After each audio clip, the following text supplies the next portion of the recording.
இந்த ஊர் பக்கம்லாம் போனீங்கன்னா, சில விஷயங்கள்லாம் சொல்லுவாங்க. அத சொலவுடன்னு சொல்லுவாங்க. அதாவது புதிர் போடுற மாரி சொல்லுவாங்க. "நெட்டையன நம்புனாலும் குட்டையன நம்பாத.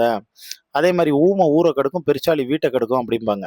ரொம்ப அமைதியா இருக்கிறவங்கள ஒருபோதும் பார்த்தோன்னா நம்பாதீங்க. அவங்களுக்கு பார்த்தோன்னா மிகப்பெரிய ஆயுதமே அந்த அமைதி தான். அப்படின்லாம் பார்த்தோன்னா விமர்சனமும் மாரி சொல்லுவாங்க.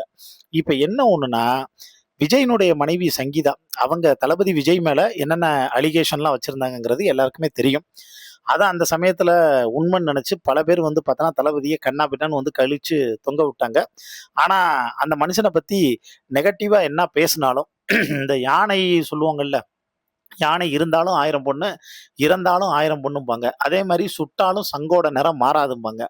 அது மாரி அவருக்கு வரக்கூடிய விமர்சனங்கள் எல்லாமே ஒரு கட்டத்துக்கு மேல பூமாலையா விழ ஆரம்பிச்சுருச்சு. அந்த பூமாலை மாரி விழ ஆரம்பிச்சதோட மட்டும் இல்லாம, மக்கள் அவர தூக்கி வச்சு தலைவனா ஏத்துக்கிட்டாங்க. கேஜிஎஃப்ல சொல்ற மாரி, மக்கள் எல்லாரும் அவர சுல்தானா பார்க்க ஆரம்பிச்சுட்டாங்கன்னு சொல்லுவாங்கல்ல. அது மாரி தான் உண்ம. அப்ப சங்கீதா பார்த்தேன்னா, தளபதி விஜய்க்கு ஏகப்பட்ட டார்ச்சர் குடுத்துருக்காங்க.